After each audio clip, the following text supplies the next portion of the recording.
नमस्कार, मैं दीपशिखा और आप देख रहे हैं NBC 24। आज 29 सितंबर है यानी वर्ल्ड हार्ट डे है। जी हाँ, 29 सितंबर का दिन विश्व हृदय दिवस के रूप में मनाया जाता है। आपको बता दें कि आजकल बहुत ही कम उम्र के लोगों में हृदय की समस्या देखी जा रही है। भारत में 25 साल के युवाओं में भी हृदय रोग की समस्या देखी जा रही है। आखिर क्या वजह है इसकी?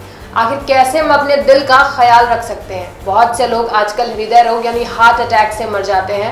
बहुत ही कम उम्र में इस तरह की समस्याएं दर्ज की जाती है। अभी हाल में ही आपने देखा होगा सिद्धार्थ शुक्ला, बहुत ही मशहूर टीवी के अभिनेता सिद्धार्थ शुक्ला, जो कि देखने में बिल्कुल हट्टे कट्टे थे, उन्होंने बहुत कम उम्र में हार्ट की बीमारी से दम तोड़ दिया। तो आखिर वजह क्या है जो इतने कम उम्र में लोग हार्ट की बीमारी के शिकार हो रहे हैं? आज हार्ट डे के मौके पर पारस हॉस्पिटल के डॉक्टर्स हमें दिल से संबंधी सलाह दे रहे हैं, तो आइए देखते हैं। ताकि ये जो कोलेस्ट्रॉल डिपोजिशन है ये ना हो, है ना। अब ये हार्ट ब्लॉकेज जो है या जो भी एथेरोस्क्लेरोसिस है, क्या ये अचानक हो जाती है? ऐसा भी नहीं है ना। जैसे 12 साल से अगर शुरू हुआ तो क्या वो 13 साल में उसको हार्ट अटैक हो जाएगा? ऐसा नहीं होता है, और सबको नहीं होता 12 साल से। तो ये एक ग्रेजुअल प्रोसेस है, बहुत ही धीमा प्रोसेस है। जैसे समझ लो कि कुछ बहुत ग्रेजुअल रस्टिंग होती है गाड़ियों की में, थोड़ी बहुत अगर मेंटेनेंस नहीं करो तो धीरे धीरे करके उसमें प्रॉब्लम आती है और फिर अचानक से ब्रेकडाउन होता है। उसी तरह से हार्ट भी एक मसल है, एक मशीन है, जिसमें थोड़ी थोड़ी आपको मेंटेनेंस की ज़रूरत है। अगर वो नहीं करेंगे तो वो बहुत ग्रेजुअल प्रोसेस में धीमे धीमे धीमे होता रहेगा। उस पीरियड में किसी को नहीं पता चलेगा, ना डॉक्टर बता सकते हैं आपको कि आपके हार्ट में प्रॉब्लम हो रही है, ना आपको पता चलेगा, ना इसका कोई लक्षण होता है। तो ये बात समझ लीजिए आप। तो एक बहुत लंबा समय है वो, 20 साल 25 साल जो गैप है, उस पीरियड में कोई नहीं बता सकता कि आपको हार्ट में प्रॉब्लम है कि नहीं। और फिर जब वो ब्रेकडाउन होता है, जब इंजन फेल होता है, तब पता चलता है कि गाड़ी खराब हो गई, बीच रास्ते में रुक गई, अब क्या करेंगे। तो इसको खराब होने से रोकना है, उसके लिए आपको एज अर्ली एज पॉसिबल, हमारा हमेशा कहना रहता है कि ये एक जो भी हार्ट प्रॉब्लम है, कार्डियोलॉजिस्ट का प्रॉब्लम नहीं है, ये एक सामाजिक समस्या है। जैसे इसमें गवर्नमेंट, सोसाइटी, मीडिया, बाकी सब लोगों को प्रोएक्टिव होना पड़ेगा, क्योंकि एक बहुत बड़ा एपिडेमिक होता जा रहा है। इवन इन इंडिया देखिए बहुत सारी मिथ्स भी हार्ट से रिलेटेड मिथ्स भी हैं कि हमारे देशों में, जैसे इंडिया जैसे डेवलपिंग कंट्रीज या जो लोअर सोशियो इकोनॉमिक क्लास है, उसमें नहीं होती है हार्ट की प्रॉब्लम। हार्ट की प्रॉब्लम जनरली वेस्टर्न वर्ल्ड या बहुत डेवलप्ड कंट्रीज में ज़्यादा होती है। ये बिल्कुल मिथ्या है।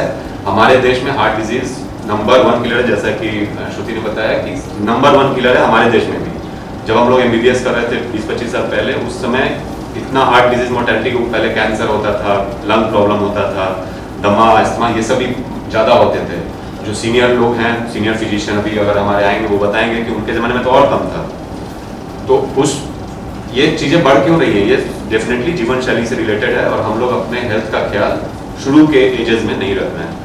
तो जो हमारे यंगर लोग हैं, जो कम उम्र के लोग हैं, मैं उनको रिक्वेस्ट करूंगा कि ये सब चीज़ें शुरू से ही अपने आप को फिट रखना है। तो उसमें क्या क्या इंपॉर्टेंट है ओवरऑल, अगर देखिए इसमें लेक्चर तो बहुत लंबा चौड़ा हो सकता है। एक बेसिक जो आपको समझना है कि हमें मॉडरेशन यूज़ करना है लाइफस्टाइल में। आप किसी को शुरू से ये नहीं करना है कि आप बीमार हैं आप सब कुछ बंद कर दो। मॉडरेशन बहुत इंपॉर्टेंट है लाइफस्टाइल में। किसी भी चीज़ का एक्सट्रीम नहीं होना चाहिए। Excess of everything is bad. तो आप अपने खाने पीने में, डाइट में, अब कुछ लोग पूरा मोटिवेट हो जाते हैं कि सर ने कहा एक्सरसाइज करना है तो जिम ज्वाइन कर लो और वेट लिफ्टिंग शुरू कर दो डे 1 से। और तो ऐसा नहीं कि वो हेल्दी है, वो भी हेल्दी नहीं है। तो excess of everything is bad. Moderation बहुत ज़रूरी है। तो 5S याद रखिए आप लोग, 5S को मॉडरेट करना अपनी लाइफ में। Salt, sugar, smoking, sedentary lifestyle और स्ट्रेस। ये स्ट्रेस अब मॉडर्न लाइफस्टाइल का पार्ट है। ये यंग लोगों के लिए ज़्यादा इंपॉर्टेंट है। पहले के ज़माने में शायद हम लोग काफ़ी रिलैक्स रहते थे। हमारे जो पुराने जनरेशन था उस समय इतना स्ट्रेस वर्क का, जॉब का ये नहीं रहता था। अभी अब 24/7 कनेक्टेड हैं तो वर्क प्रेशर भी ज़्यादा है। इसकी वजह से स्ट्रेस लेवल यंग लोगों में बहुत ज़्यादा हो गया है। और उसको कम करने का जो शॉर्टकट उपाय है, जैसे स्मोकिंग है, टोबैको है, कैफीन है, बहुत ज़्यादा चाय कॉफ़ी, ये सब हार्मफुल है। तो मॉडरेशन इज़ द की, है ना। आप लोग खान पान अपना ठीक करें, एक्सरसाइज एक रेगुलर वे में रूटीन बना के करें।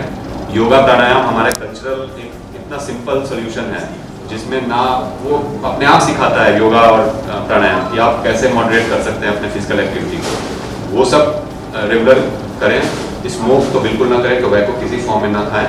तो इससे आप अपने हार्ट को लंबे समय के लिए मजबूत रख सकते हैं। अब आती है बात रिस्क फैक्टर्स। इसके अलावा क्या रिस्क फैक्टर्स हैं जो हार्ट डिजीज पैदा करती हैं? उसमें जो सबसे प्रमुख कारण है वो है डायबिटीज और ब्लड प्रेशर। ये पहले से ही मालूम है। अब ये डायबिटीज और ब्लड प्रेशर भी रहन सहन से रिलेटेड है। जब आप अपना हेल्दी लाइफस्टाइल रखेंगे तो डायबिटीज कम होने लगेगा, ब्लड प्रेशर कम होने लगेगा। अपने वजन को कम करना है।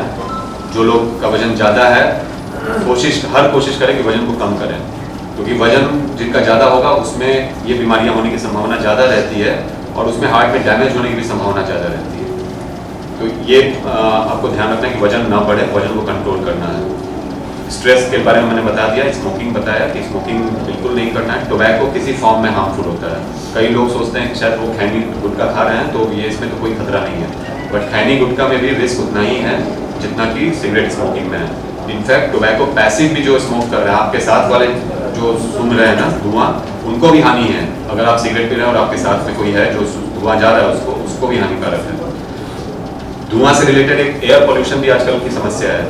इतना ज़्यादा पोल्यूटेड एटमॉस्फेयर है, वो इसमें डायरेक्ट कोई रिलेशन नहीं है, बट एयर पोल्यूशन भी एक इमर्जिंग रिस्क फैक्टर है हार्ट डिजीज के लिए। अब इसके बाद एक जो इम्पोर्टेंट बात मैं कहना चाह रहा हूँ महिलाओं के बारे में।